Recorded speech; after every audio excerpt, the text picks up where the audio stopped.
Welcome back. In today's video, I'm going to roll up my large jelly plate with 4 different color combinations of golden open acrylic paints. From these 4 roll-ups, I'm going to create 22 new botanical prints to add to my stash. Join me as I dive into the creative process, choosing color combinations and what kind of prints to focus on. I'll reveal my difficult color, and we'll see what happens when you use the same plant material on multiple prints with quite surprising results. Plus, I'll show you how blue and red can sometimes create a very subtle shade of green. Let's get started.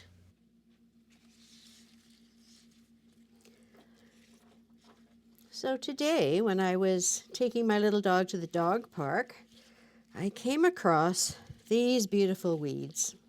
So I've got a whole bunch of this. This is quite healthy bindweed. Some of the new irrigation that they've put in at the dog park for the new plantings are helping it out a lot as well. So I need some more paper to add to my stash. I need some more weed prints, and that's what I'm going to be doing today. I've been reviewing what I've got in my stash so far from the summer's printing, and there's quite a bit of good stuff there, I think. But there's a couple of colors I think I could use a little bit more of. And I think also I need some light negative prints. So I'm going to be printing today with that in mind. So this first roll-up's just a mix of the dioxazine purple, transparent red iron oxide, and some sap green as well.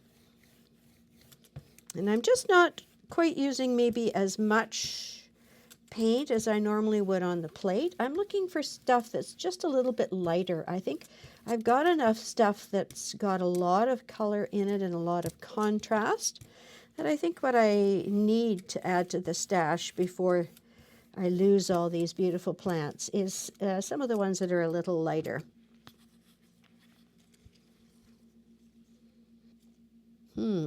Now I haven't flattened these, and maybe that would have been a good idea. Well, that one's a little better. Maybe I'll wait with this one. I really haven't seen as much of this bindweed be so large and luxurious leaves. Normally it's kind of a skinny little weed. So these are quite nice.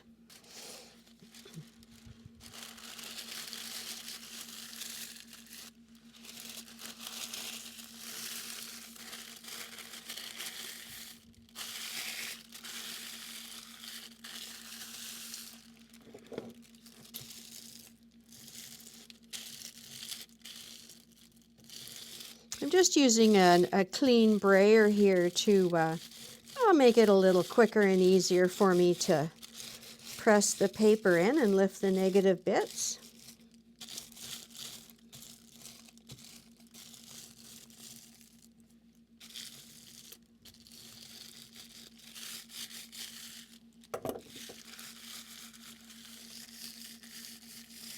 And just a little hand rubbing as well, just to see if there's any little spots that need it.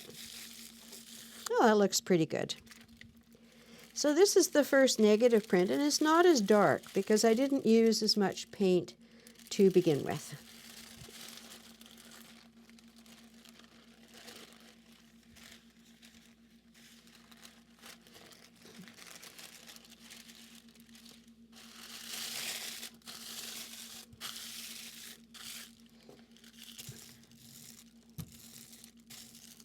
I have a little helper today. My little dog is here with me in the print studio.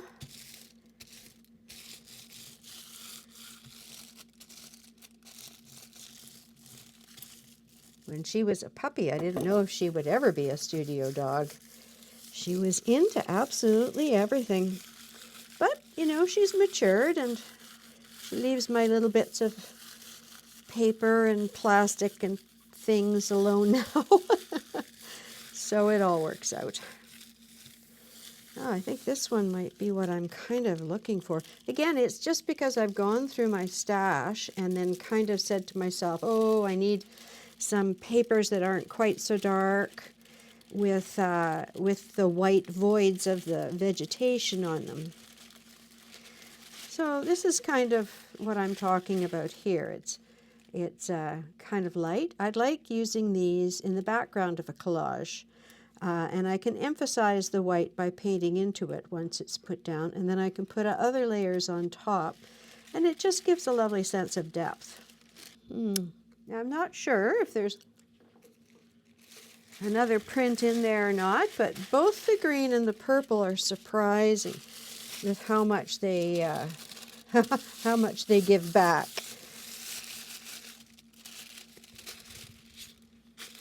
I'll just do another, and oh yeah, see, I'm picking up, I can see that, a little bit of the purple in there, and a little bit of the green.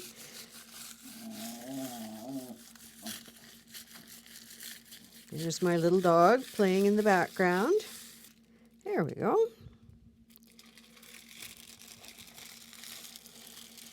Oh yeah, it's quite light and faint. Whoops.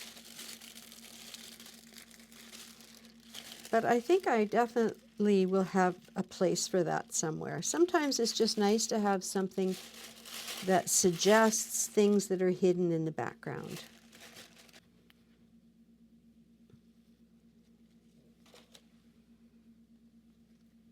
Oops. And I can always use positives,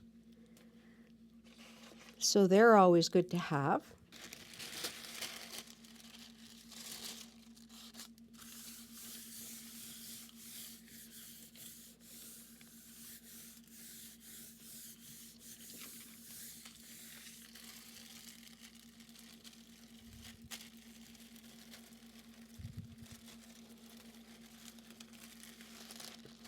There we go. That's kind of a nice color combination there. So this second roll up is just using a couple of different colors. I've got the ultramarine blue in here, which will give me a lovely blue violet with the dioxazine purple. And I've got some of the transparent red iron oxide in here as well, just to warm it all up a little bit. But the transparent red iron oxide tends to fade out during your prints pretty quickly. It's just not as strong a color as the others. I think I'm going to try allowing this one to layer up on top of them. That may or may not be a good idea, but it should give me something interesting. I find that this year I'm using more of the plant on any particular roll-up. So instead of having maybe 2 long sprigs of it, I'm putting on 3 or 4 or even 5, depending on the size of the leaf. Just making images or roll-ups that perhaps are just a little bit more complex.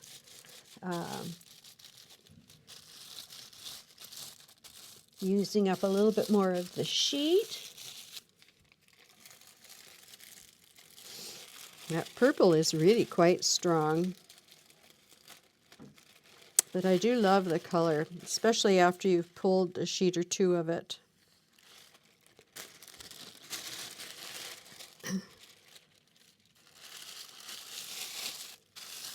There we go. When there's a lot of stuff on the plate, it requires a little bit more rubbing to get into all the little spaces.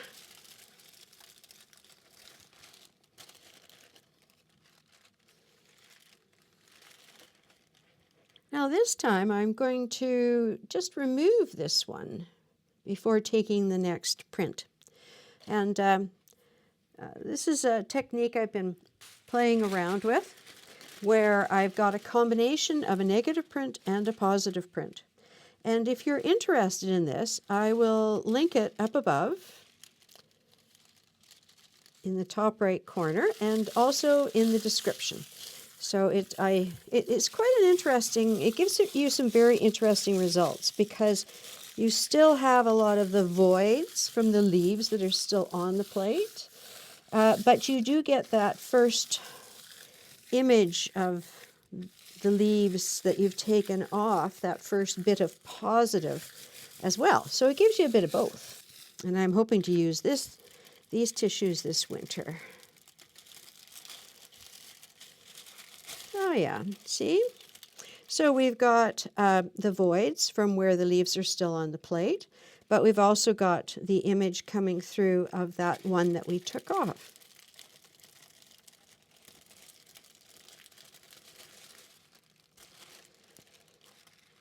Yeah, there's some very nice parts of that.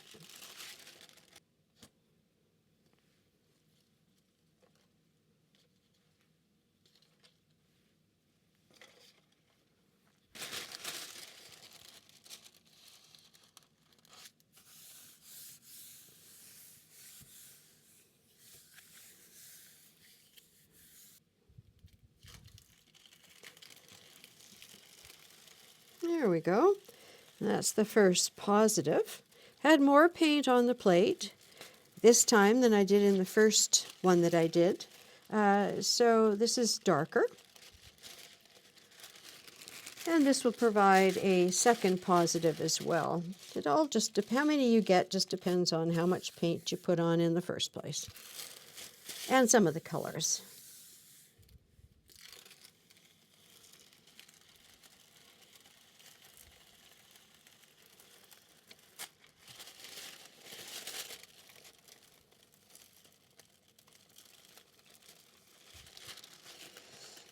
There, it's kind of muted, especially where the browns and the purples have mixed, but quite pretty. Oops.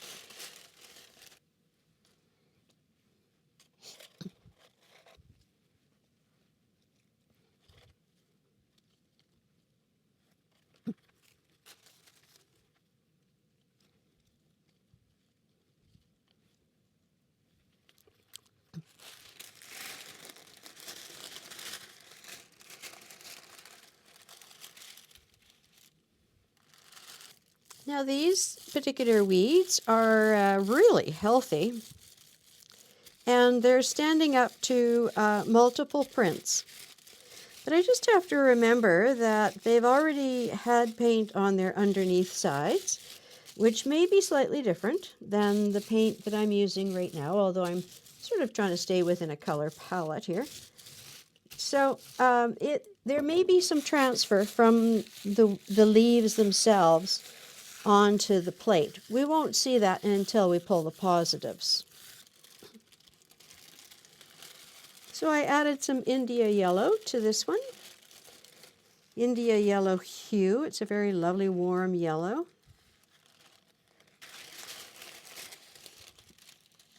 I'm not a huge fan of yellow as a color, but I find it useful in a lot of ways, a lot of places. So just to make, it's a good idea to make some tissues, even with colors that maybe aren't your favorites, because, you know, it's a long winter and you may be looking for something before the end of it.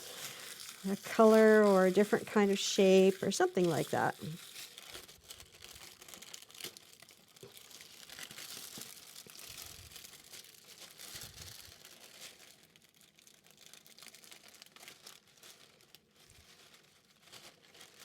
I do like that color combination.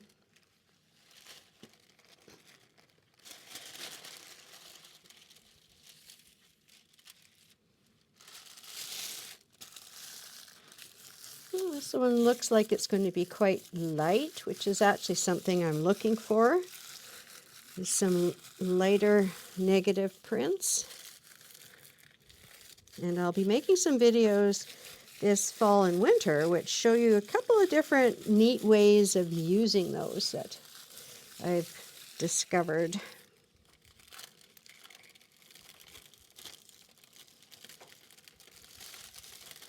Oh yeah, this is what I was kind of hoping for, where I'd get that sort of slightly darker edge around the leaves.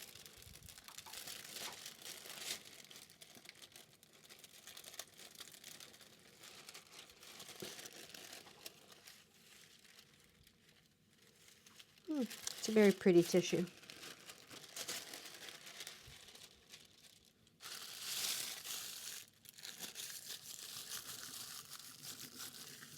That India yellow hue is also a color which really sticks around on the plate and gives you a lot of extra impressions.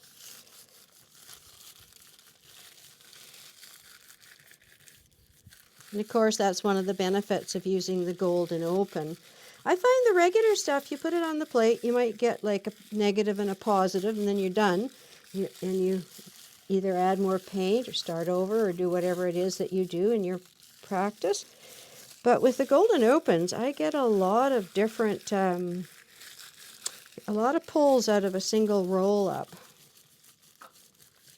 And they're subtly different from each other, which is what I like. That's quite subtle. There's not much color there now, but there is that little outline of the shapes. So when I use that in a collage in the background, and then put other things over top, when I go back in and paint, it just gives me some shapes and things to work with, which is really nice.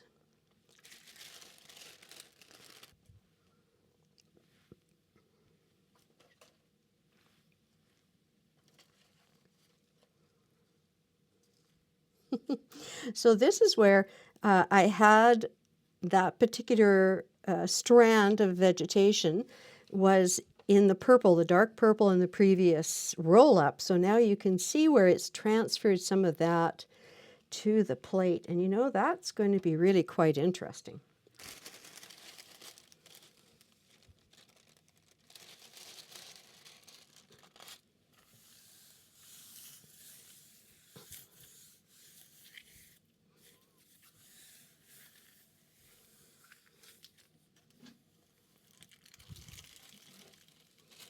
See what I mean there? There's all kinds of interesting interplays in the color.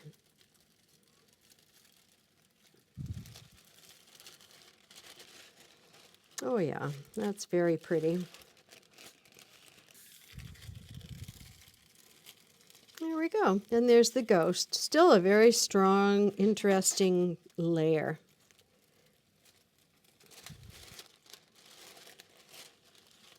I really like how you get all this effect in here.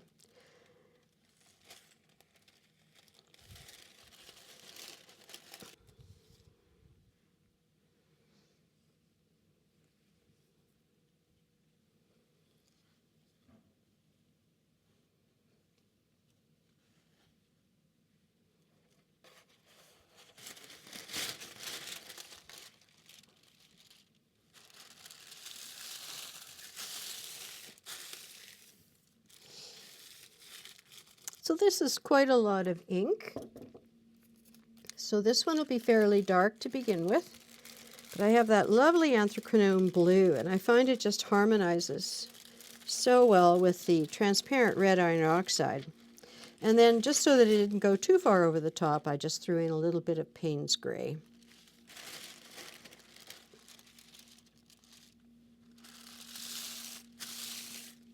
It's going to be quite a large void right here.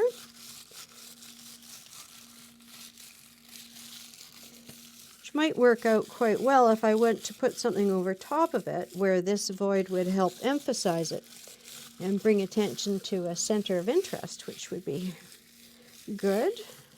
You never know what you're going to get with these. I think you just got to print lots when you have the chance. Different color schemes, different weeds, and then see where that leads you when you go to collage them together.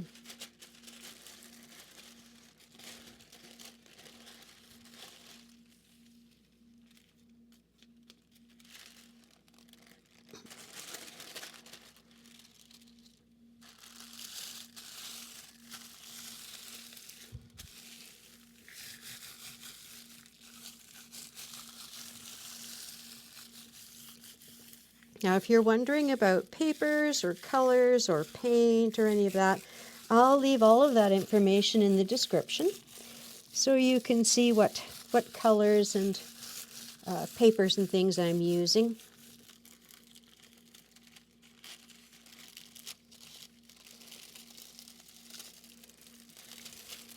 Oh, this is nice.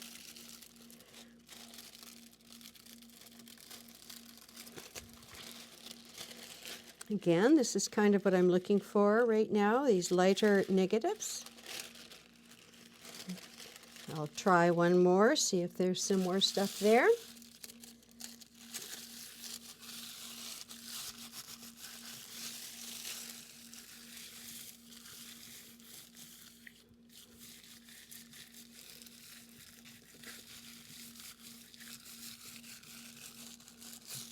Anthraquinone blue is quite a strong color, so I can see some of that coming through around the edges of the leaves.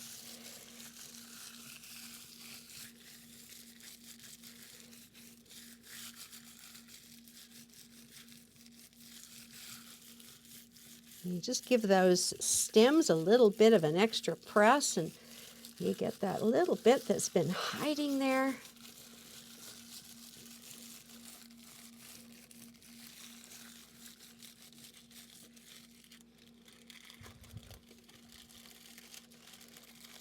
There we go.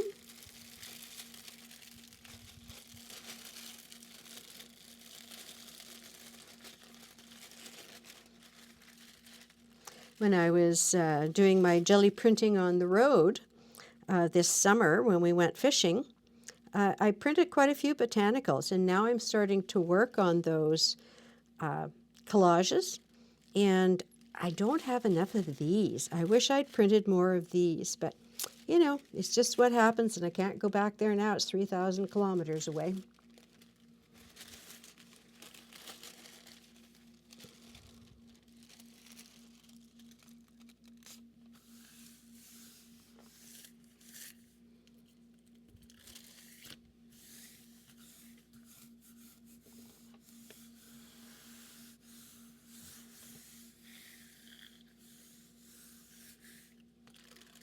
This will be a good dark positive for a focal point. You see, there's even a little bit of the green in there. One of the interesting things that happens when you have transparent red iron oxide and anthraquinone blue is that they make green. And it's a very subtle green, but it is a green, and it's because both of those colors are biased towards yellow. So instead of a red, supposedly a red, and supposedly a blue, giving you a purple, which is what the color wheel says we should expect, anthraquinone blue and transparent red iron oxide actually make the most amazing green.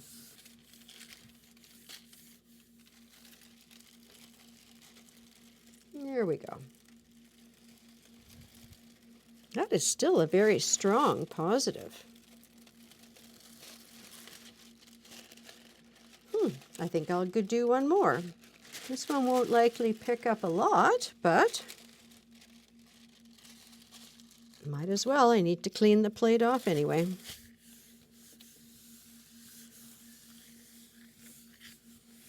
I try to get all the paint off my plate before I give it a little spritz and wash off.